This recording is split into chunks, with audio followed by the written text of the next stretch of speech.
Good afternoon, our viewers and our listeners, those on X Spaces and those that are live with us on Space 24, DSTV and GOTV. You are very welcome to the FAT Talks Show, which is a program under the Fidelis Leadership Institute. Fidelis Leadership Institute is an institute that's determined to grow a critical mass of leaders.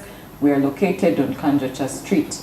I'd like to thank our partners, FAT24, for always giving us this airspace. And today we have very important guests from the Ministry of Health. One will ask, what is the subject today? Malaria is the subject today. And we have two authorities to help us dissect this disease that has ravaged Africa and Uganda at large.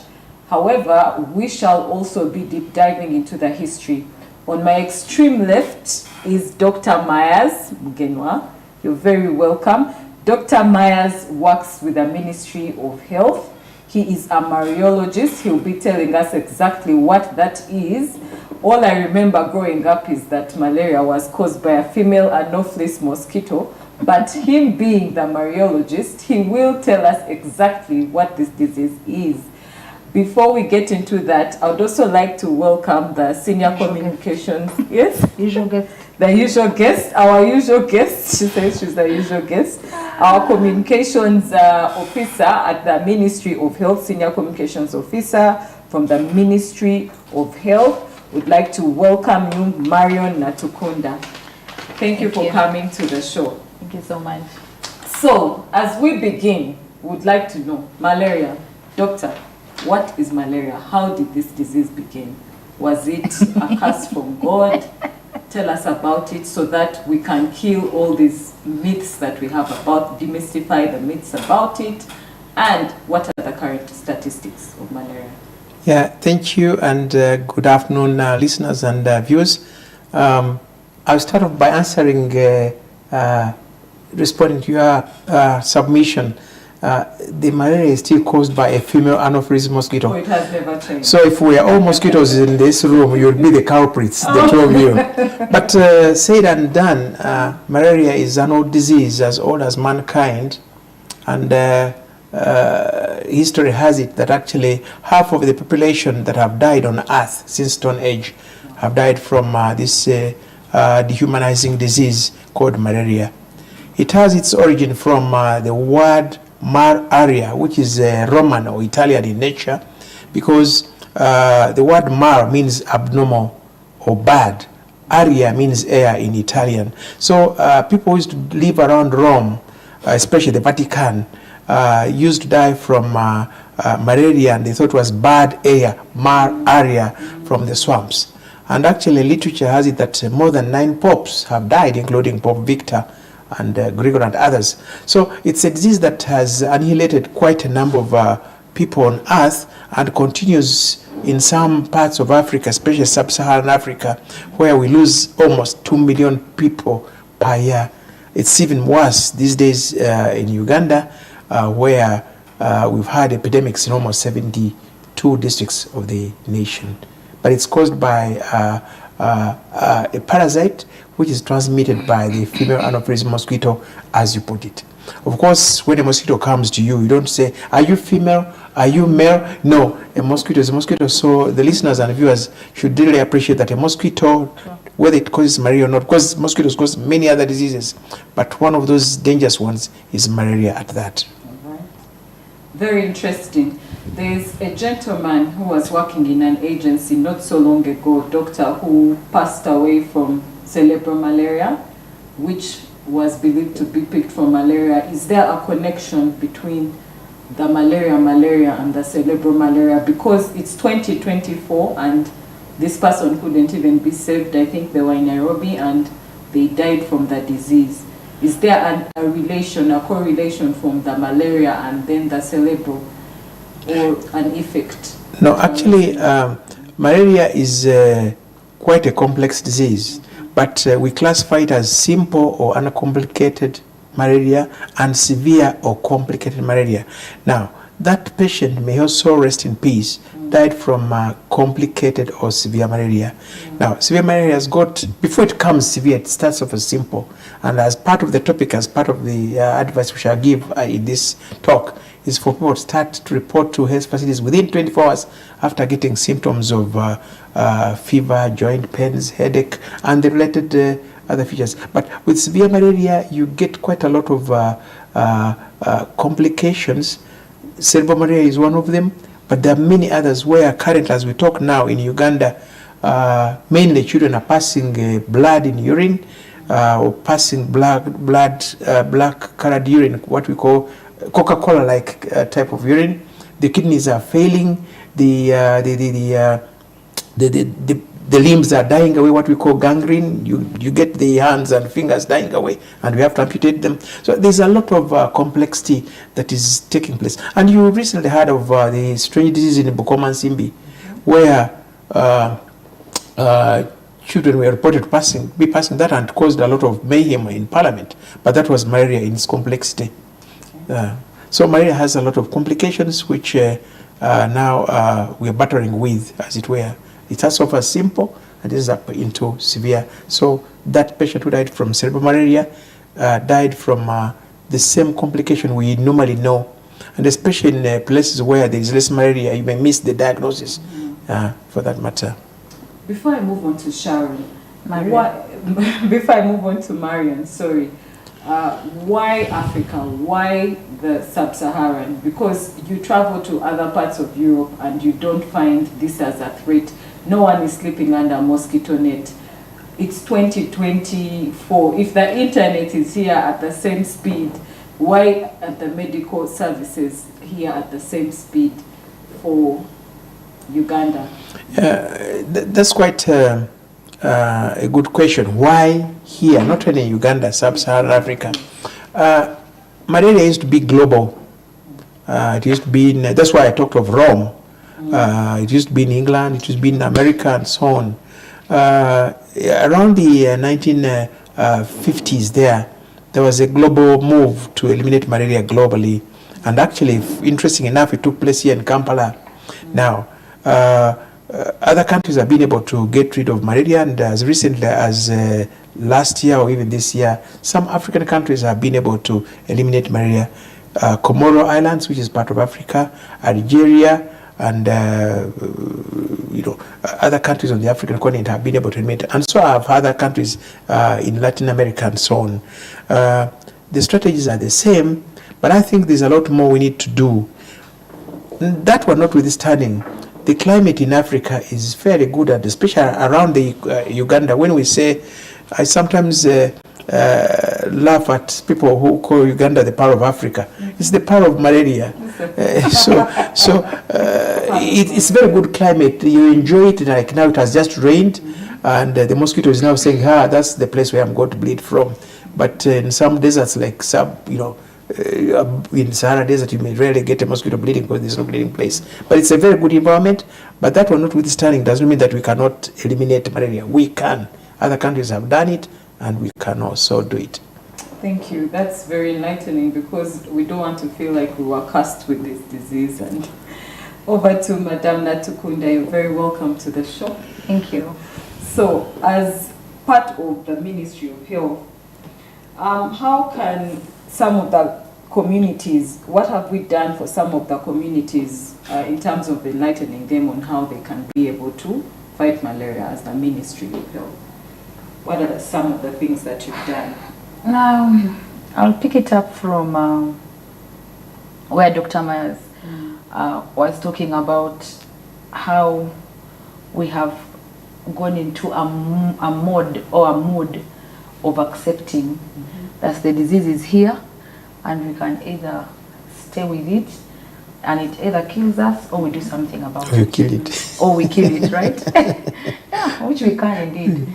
But a lot of innovations have come on board, and that have been done.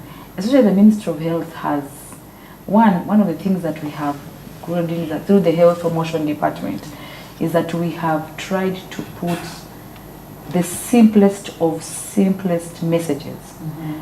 And before I'm a preacher of clean environment.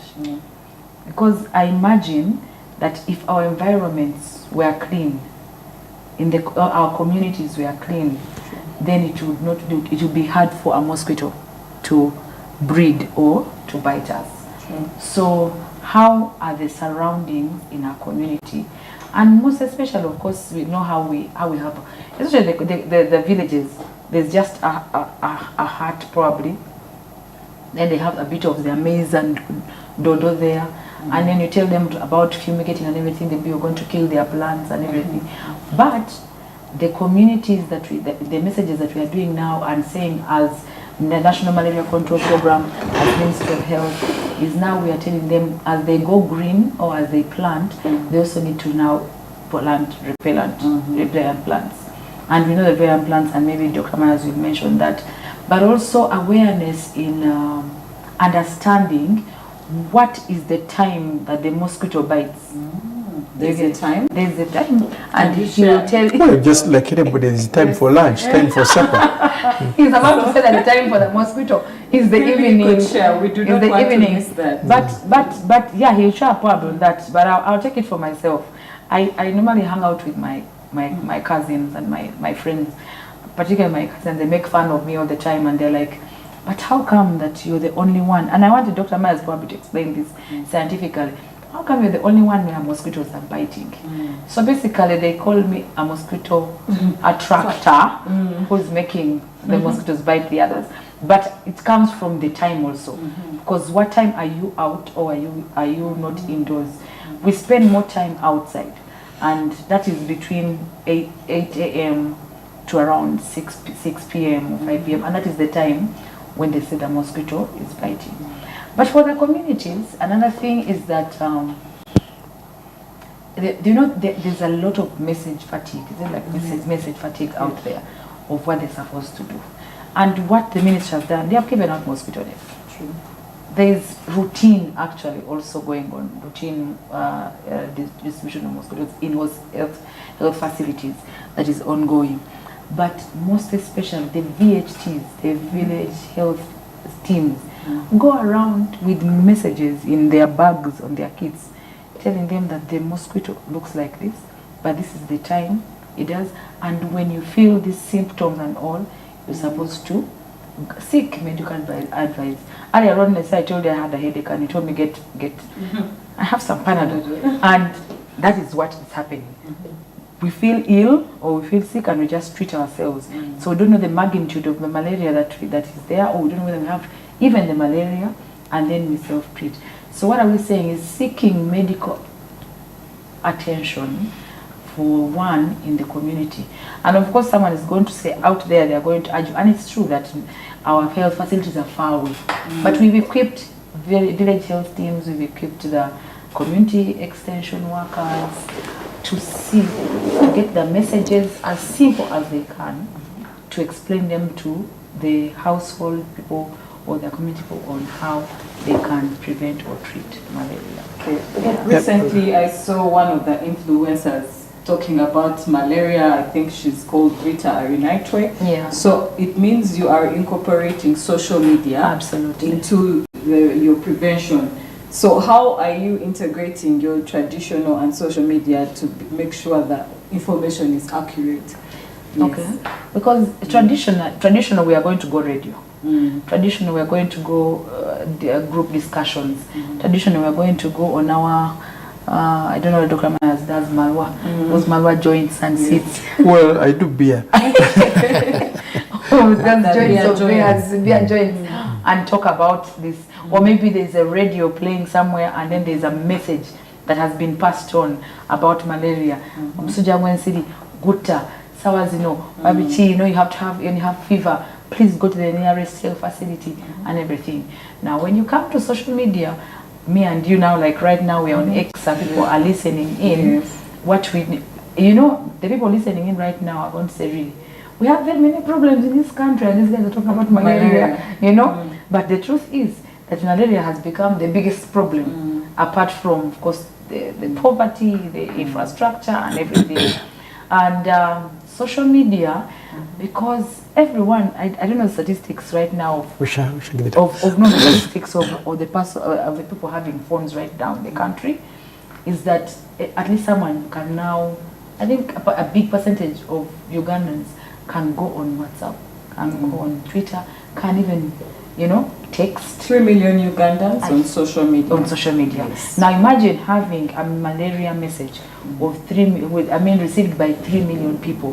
That is a very strong, that is a huge group. So integrating the two is that social media will reach certain people that get there, and then the radio people, the community, will listen and wait for that call that we always, when we have a toll-free line, and maybe call that toll-free line and call. Then our call center will be able to pick and then give advice. But also, I think additionally, going back, why malaria should be rampant in this country. Going back the olden days, the parish chief had the authority to make sure that the hygiene she's been talking about is implemented. You wouldn't have anything littering there where mosquitoes bleed.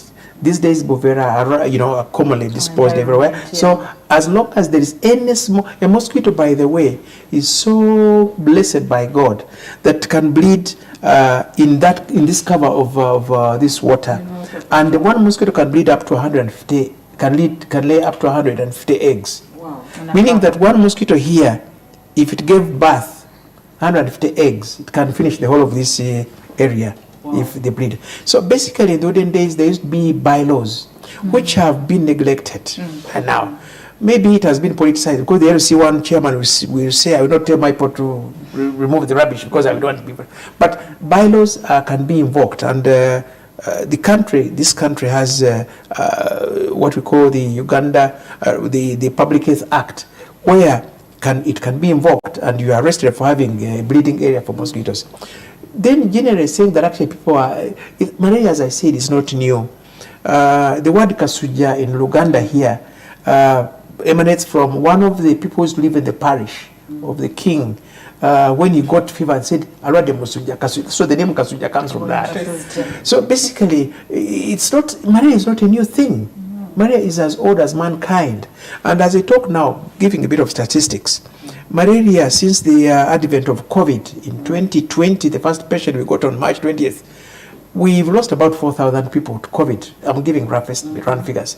4,000 people, but we've lost almost 40,000 people to malaria, 10 times more. From 2020. Yes, the same period. We lost more than 40,000 people compared to the 10 of COVID, where there was a battle of pandemonium, people running around the whole country, getting even going into quarantine and so on. So you can imagine the magnitude. I think people have not really envisaged that malaria is more of a killer, and that's the title, Malaria, the Silent Killer, than they think. It needs sometimes to use the carrot and stick, because some of the districts, when some of the programs my colleague here was talking about, which the ministry tries to apply to the communities, they refuse them. For example, some communities don't want to have their houses sprayed for what we call indoor reduced spraying, IRS. Some districts have refused it. Yet you know that is the way you can minimize man-mosquito contact. So when there's no mosquito contact, you are safe. Of course, in other countries, the mosquitoes are there, but they're not infected. Because the mosquito needs, the female specifically, needs blood, and especially human blood, because they can suck other animals. But other animals have got thick skin. You can't suck them, and they've got those hairs. So mosquitoes proboscis, or mouth, will not. So it goes for a smooth skin, that like ladies' skin, and that's why actually even pregnant ladies, they are prone. So it goes for those soft skins, gets blood, and as it gets its meal, it injects those parasites, and that's how the situation is good. But previously, and I think you were saying, actually my colleague here was saying that she's one of the victims in her form, that's why mosquitoes are around. Scientifically, mosquitoes have got propensity for certain groups, or blood groups. But also there are certain, through our sweat, a mosquito it's got a certain scent that attracts it. So some people have got that scent that attracts them. But also for the ladies, when they're about to ovulate, when they're about to go their menstruation, their temperature rises a bit. So a mosquito will land somewhere and feels where there's a bit of, and you see it hovering around the head. You know that this lady is about to menstruate. Really So, need to communicate yeah, but of course you won't hide, you won't avoid menstruation. But that is how some of these people get. And for the pregnant women, actually, because they generate more heat, because they have got an extra burden, mosquitoes will get that heat faster than anything else. Than a man who has been coming from Kaleri drinking and is cold, than a woman who's there. So is that why they're giving pregnant women the nets, anti-malarial medicine? Plus nets, to protect them from, because they are very vulnerable, like the under fives again, they are very vulnerable to mosquito bites. That's why they give them the nets. And part of the message here is, when they give you a net, go and sleep under it. Go and sleep under that net during pregnancy and even after. Because you are very vulnerable to that. The tablet you're talking about, the medicine, is to prevent that mosquito bite, which leads to the parasites going into the blood and going into the placenta. That is where the baby is, the womb of a woman, and then the parasites love that, like you love Sheraton, and they cause abortions, small babies, anemic children. So complications. Even a congenital, you produce a child now, give birth at this minute. The next few minutes, the child is getting malaria immediately before even labor suit. So that's why we try to protect women, and it's a message here that when they give you a net, sleep under it. When they give you tablets, actually you should go from the second with the day from the 13th week. When you start the 4th month of pregnancy, start going to antenatal every month to get those tablets protect you over and over. Interesting. Thanks, Dr. Ben, Myers. for that. Myers. Natkunda, in regards to communities and cultural misconceptions, because like Dr. Myers mentioned, there's a group of people who do not want their houses to be sprayed because of beliefs, maybe they will fall sick, get cancer or anything like that. What communication efforts have you put in order to be able to address these cultural beliefs versus the misconceptions? I think what we have done more is work with the local community, the local leadership. Because I remember the time we had what we used to call the parish advocacy groups or district regional groups. But you find in those regional meetings or advocacy meetings, we have a VHT, we have an LC, we have a parish chief, we have even a father, mother from their home or anyone. But you find that, and then you have those small NGOs and whatever. So the local partnerships have helped us a lot. But like he said, that nowadays we have empowered cultural leaders who the community listen to, and even church leaders, pastors, reverends, priests, and all, to preach the message. Because they listen. People listen. When pastors would say, "Today, I am selling you rice, and you're going to be fine," they'll all buy the rice. You get what I'm talking about? So if a pastor or a cultural leader says, "Guys, this place has been affected by malaria. We have actually been cursed. This community is cursed. We are going to die of malaria." Definitely, they'll say, if it's a curse, then what are we doing about it? Then we need to have these interventions. Another thing that we've done, of course, the community engagements that we carry on, we have what we call barazas. That is meetings. Yeah, like meetings. But as Health Promotion, we call them barazas. And this time we have done a lot of integration, where we find that we're talking about hygiene, sanitation, then we bring in malaria, then of course we bring in TB. Because I keep telling people at the ministry, my colleagues here, that if we tackle issues of sanitation and hygiene, all these diseases, including malaria, will be solved. And that's what the president actually preaches. He preaches prevention. Dr. Myers, there seems to be a stakeholder game in the fight against malaria. And the person who would be in charge of the health, the public cleanliness, it would be the KCCA in this case. In town, maybe. In town, and in the rest of the country, is it the local government? I'm not sure. Government, but urban and so on. And health inspectors. Yeah, I agree with you. you partnered with them initiatives to be able to sort that? Because if it's a hygiene issue, then ideally they should be at the forefront. Yeah, basically, this is not a new undertaking. In the olden days and in the 60s, but that wasn't KCC, it was Kampala. I don't know, it was Kampala. It was the capital city at that, capital town at that time. The administration then used to do even fumigate in areas like Makerere, Chivulu. They used to do what we call fumigating. And all over these places, actually there was less malaria in Kampala then. And even right now, there is less malaria. Actually, Kampala is one of those areas with less malaria compared to most parts of the country.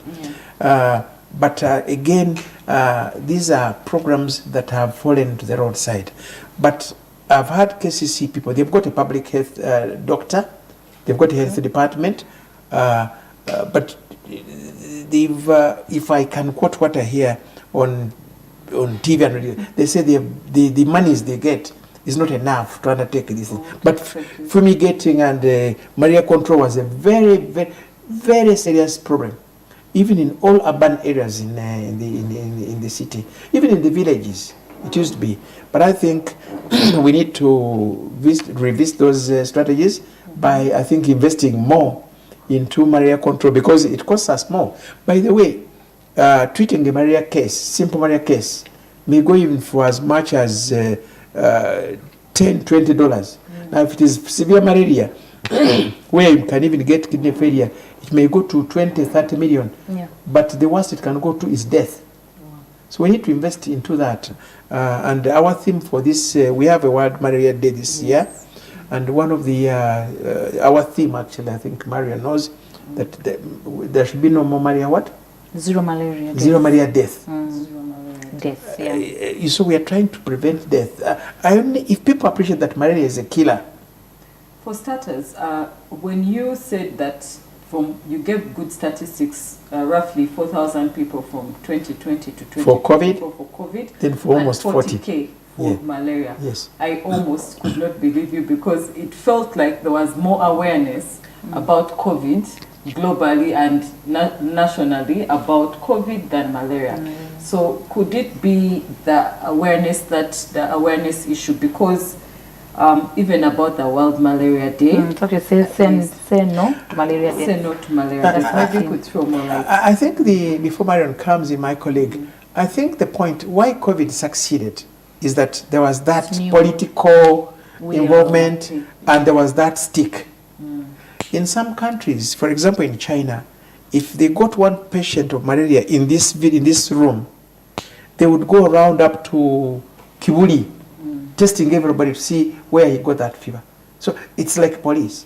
So we would not do that, but I'm sure to me we need political. I know the president has alluded to that, and it's part of the movement manifesto about getting rid of malaria. But we need to do more. To me, if the people came in seriously and I said anybody found with malaria or harboring areas which are malaria bleeding areas is punished. No, we would really do much. Like she has put it correct. Hygiene. Look at the hygiene. Even if it wasn't malaria, diarrhea, cholera, jiggers. These are things of the past. But I think we need a lot of political clout and carrot and stick to get rid of it. Other countries have done it. Other countries have done it. I don't see why we can't do it. It's all we need is investing and appreciating that malaria is the #1 cause of illness and death in this country. Thanks. Maybe Marion could throw more light on the World Malaria. The World Malaria Month, we call it because it's April. We take the whole month with autism. Yes, actually, so 2nd of April is Autism Month, but we take it the whole of April. Though the official international World Malaria Day is 25th of April. But for us as Ministry of Health and other partners that are involved, is that we start pre-activities that swing into the climax of the real day. So. But I wanted to, before we go to what we plan, I wanted to add on to what Dr. Myers was saying, on when you brought up the issue of COVID. COVID was new, and it came with a bang and hit the entire world. And there was a bit of reluctance, like a flu, a cough. Every day we get flu and cough. We take Muruza. Or whatever. We take Muruza. Chigaji. We do, what's this? Is this Chigaji? Chigaji, yeah. Yeah, the aloe vera thing. Or we do ginger with water and whatever and honey and that is it. No wonder that at that time lemon and honey went so high in terms of the price. But you see, there was that reluctance of it's flu and cough. Not until they saw the deaths. They're like, this thing is serious. Now, when the vaccine came, they first of all also had that reaction, these guys have come to kill us. But when they started losing points in their families, they also accepted the vaccine. Why am I bringing it up? Is that malaria has been there. And we have this thing. That's why whenever we drum up the messages and tell guys messages, listen, malaria actually kills and everything, they do but you. We've been having malaria since we were. Yesterday we were having a discussion with my friends and my relatives, and but those days malaria, they would give you when you would get malaria, they give you quinine, they either give you chloroquine, then they will tell you that if you get chloroquine, you start scratching yourself, and they're like, oh, we're going to give you Piriton. So there are things that you use not to do, either quinine or chloroquine or Piriton. Then you get a headache, they give you Panadol. And the other round Panadol, which you take and you first have to take 2 gallons of water. But so we have relaxed so much and have this mentality that malaria has been there. So if you get malaria, it is normal. But you see what he was saying, that now there's severe malaria, which now destroys the organs of your body, starting with your liver, your kidney. There's a child I was posting some time back on the group of our malaria group, and I was seeking for advice of a friend's son, 13-year-old, who was admitted at Victoria Hospital for malaria. They rushed him from another hospital, and he went into a coma and got out of the coma, but he has never been the same again because the organs are not the same since then. So what malaria did? We are saying, say no to malaria deaths. Clearly, like you said, how many deaths that we're having every day. Maybe before you go for the death, just building on that child who's in coma, he may remain in that state of comatose state, that coma, for all his lifetime. But additionally, most of the mentally sick people you see on the street, or even in Africa, have had a malaria sequela in the past. Number 2, the people who get epileptic fits, most of the good passengers have had a malaria sequela. Most of the poorly performing children at school, poor performers, if you took their history, they've had a severe malaria at one time. So if people could appreciate that poor performance at school, epilepsy, the coma she's talking about, the mental illness, these people you see, and anybody can be, they would definitely, it would drive sense into them. But because we think we take things laissez-faire as usual, I think we need to be more serious. It's only when you've had a case of malaria. One time when I was practicing in Malago, one very high-level person had a child convulsing. They came in a car and the lady was almost half-dressed. It was at night, till 11 p.m. But you see the panic she was. That child has never recovered up to now. He's now big boy, actually he's a man. That has issues. But that was this. So we only need to appreciate the complications, which sometimes are permanent, that you may start appreciating what malaria is. It's because we take things, this village. To our listeners who are in the X Spaces and our viewers on Smart 24, just to remind you, this is Fat Talks Show. The show today is about malaria, the silent killer, and how should leaders respond. We've already gone through most of the information. From my left is Mario Natukunda, Senior Communications Officer with the Ministry of Health, and Dr. Myers Lugemwa, also a Malariologist. I know people bite their tongue. Malariologist with the Ministry of Health. I know people bite their tongue. The players against the fight for malaria are government. However, how can you persuade the private sector to participate?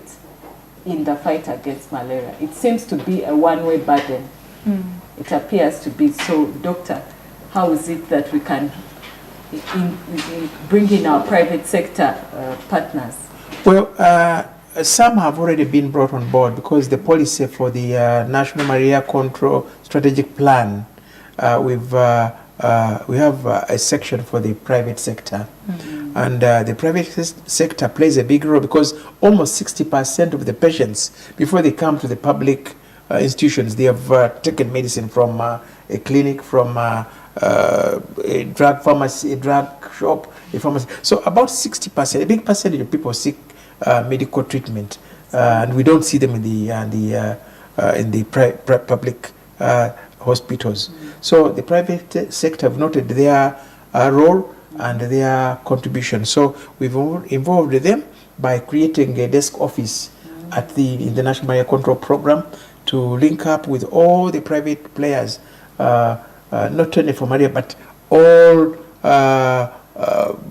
people, companies and so on, to help us. And we want them actually, for example, if you was giving an example of, say, Coca-Cola in Namamve, if Coca-Cola played a role, would have a Coca-Cola free village around the malaria-free Coca-Cola village zone or something like that. Zone, so that's what we want the two. But also, when it comes, when we sometimes call for assistance, some of the, especially the pharmaceutical companies, they come to us to, when we have epidemics, they donate a few drugs to augment what is at national medical stores. So, and also some of them have come to take up, like Rotary and so on, and these other people to own.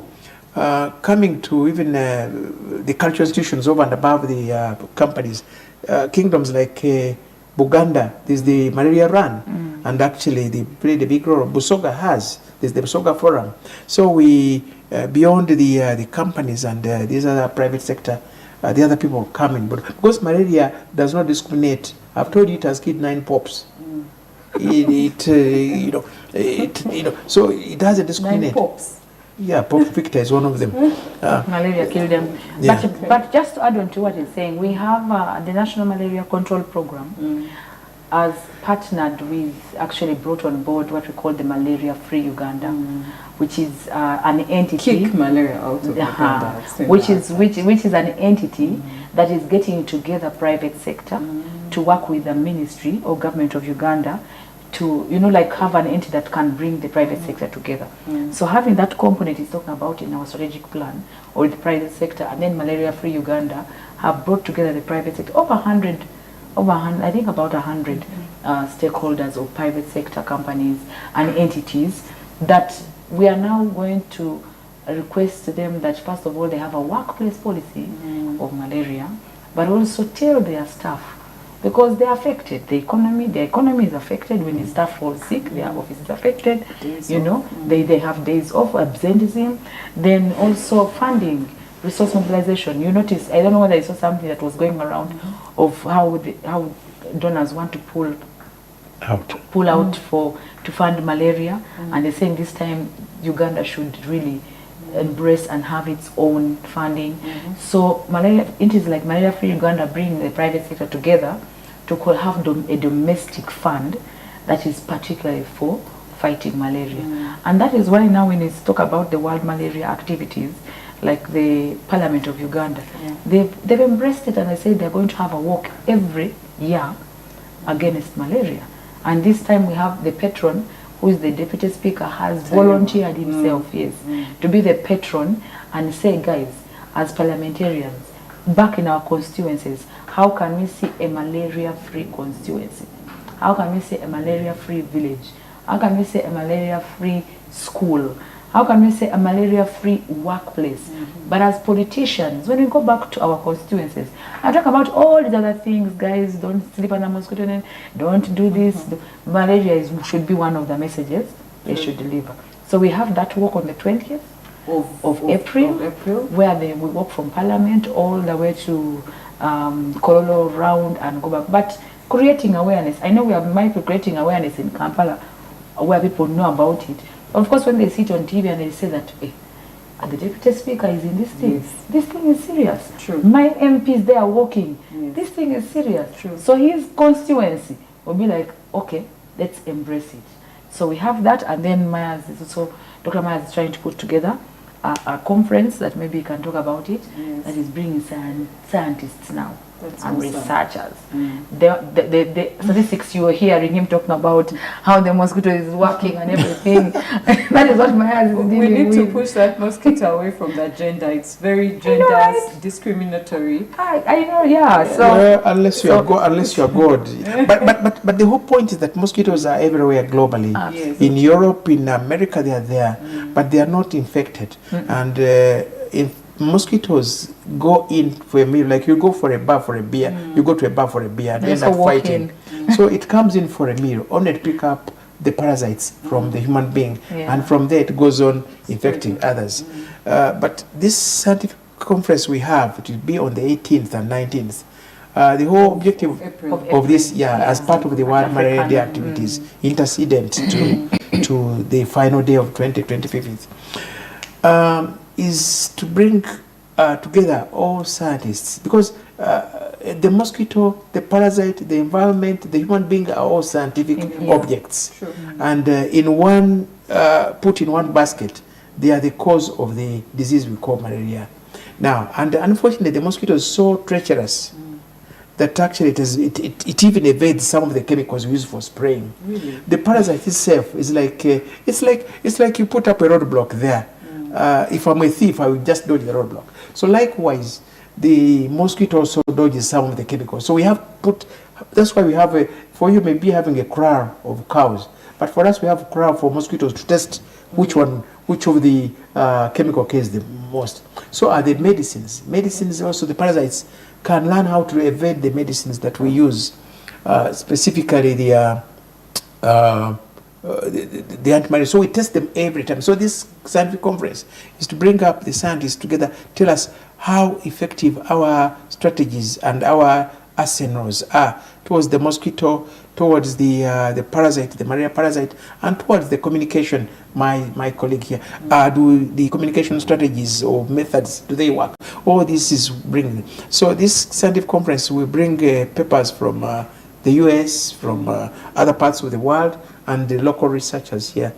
And It's impressive because I almost asked you what technological advancements are you going to utilize, but given you've already said you're going to have this conference, hopefully we can get a malaria vaccine soon, because it is there. it's there. It's there. It's around now. Yeah, we should be. Free? Yes. Of course, it's like all vaccines, like All COVID was vaccines free. How is it But for you, it's not for you, your Only age. for The children. Children under 5. under 5? Yeah, for kids under 5. When was this rolled out? No, it hasn't. Doesn't We get haven't rolled rolled it out. You know, it has taken more than 60 years to get a vaccine for malaria parasite. It took less than 6 months to get a vaccine for COVID. So you can imagine the complexity of a parasite, of malaria, Of working compared to on it. COVID. Yeah. Yes. It has taken over 60 years.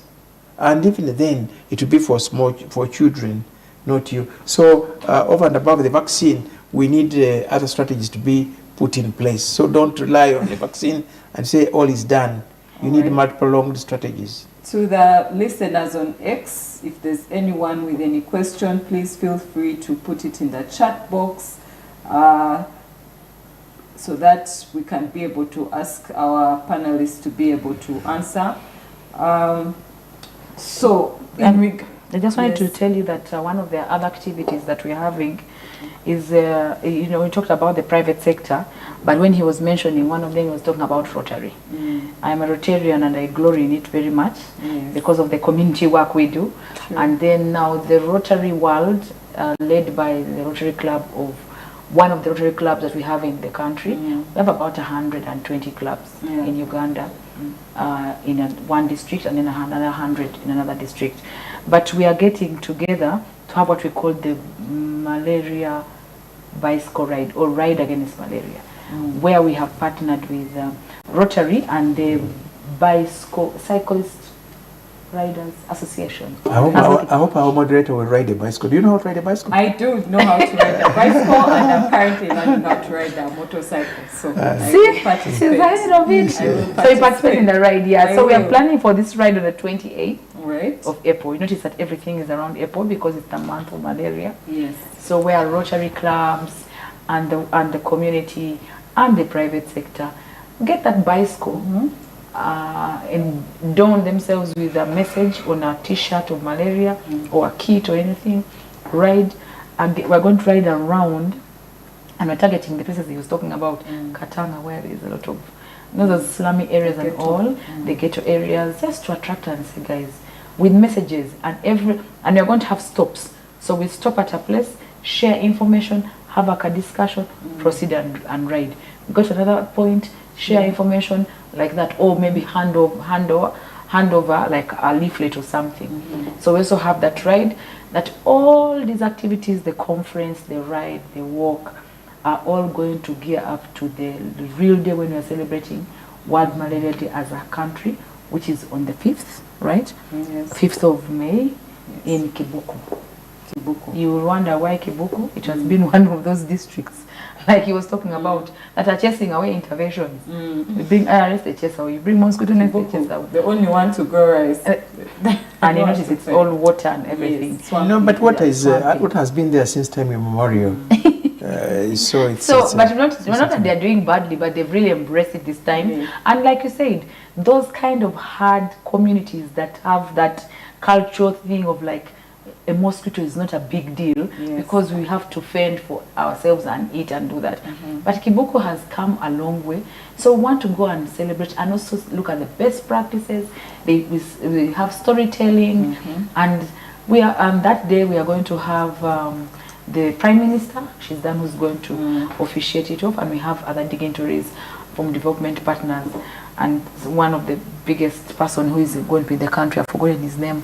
The Global Fund. The head of Global Fund International, yeah.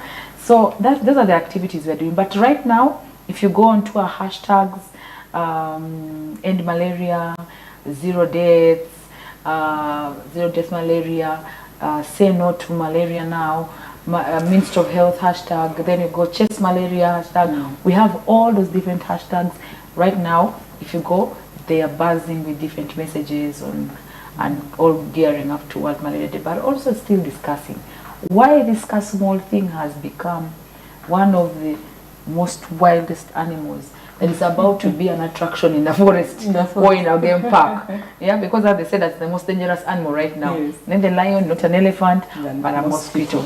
Yeah. So, but it's not a surprise because for those who read the Quran, the mosquito is the holy book, the only holy book, the Quran, that talks about a mosquito as the most dangerous animal. Wow. The Quran does it. You are well read, Dr. Myers. So these are the virologist. Yes, he is. I have got it. No, he really knows his stuff, and honestly, we are really happy here on the Fat Talk Show. To those who are listening in to us, malaria is the silent killer. Thousands and thousands of Ugandans have died of malaria from 2020 to 2024. Compared to COVID, the fear of COVID, it's 4,000 for COVID, 40,000 for malaria. Because most people have the perception that malaria has been here with us, what's the worst that can happen?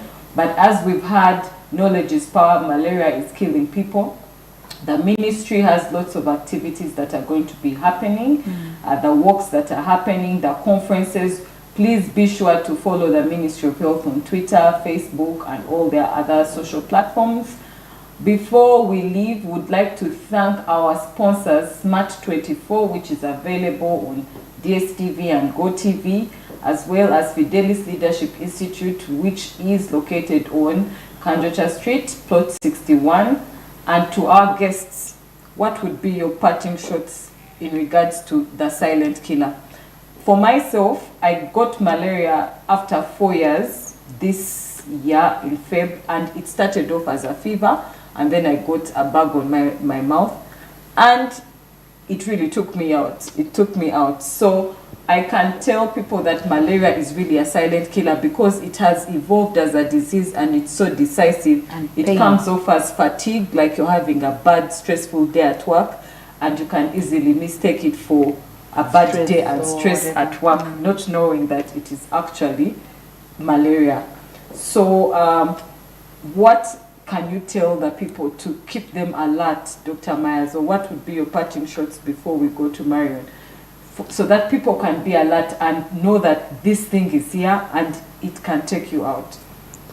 One major thing is that if you romance with the malaria, it romance with you in grave. And you recently remember that bus driver was driving the link bus to Fort Portal. I'm given to understand that people are described him as having died on the steering, but he collapsed because of malaria, so he would have killed 70 people. So I recently wrote an article. It's called Play with the Malaria at Your Own Peril in the New Vision last month. So you play with malaria at your own peril. People must know that malaria is the number one cause of morbidity and mortality in this country. And mental health issues. And other complications, Yes. kidney failures and so on. Thank you so much, Doctor. So, I just want to request all of us to come together.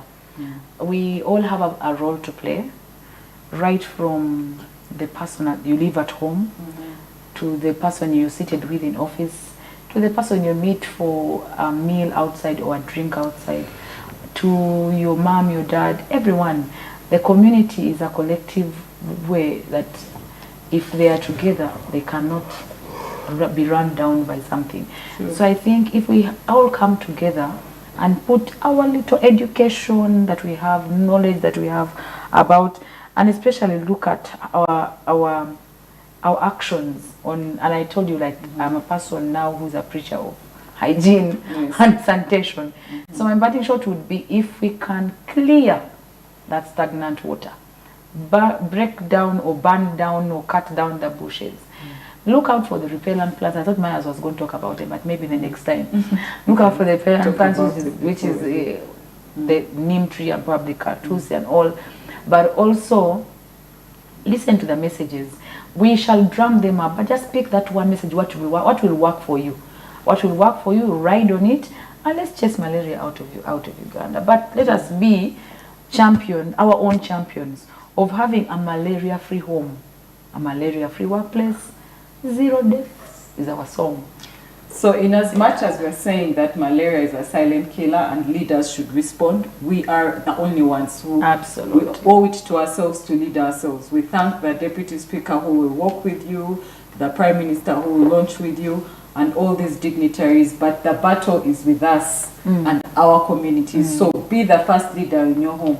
Is your rubbish bin not closed? Are you not disposing your rubbish? Is your compound overgrown? Are you not spraying your room? Are you not sleeping under a mosquito net? Are you not wearing a repellent or treating? Are you not helping preaching this gospel at work as the CEO, the MD, everyone? The fight belongs with us.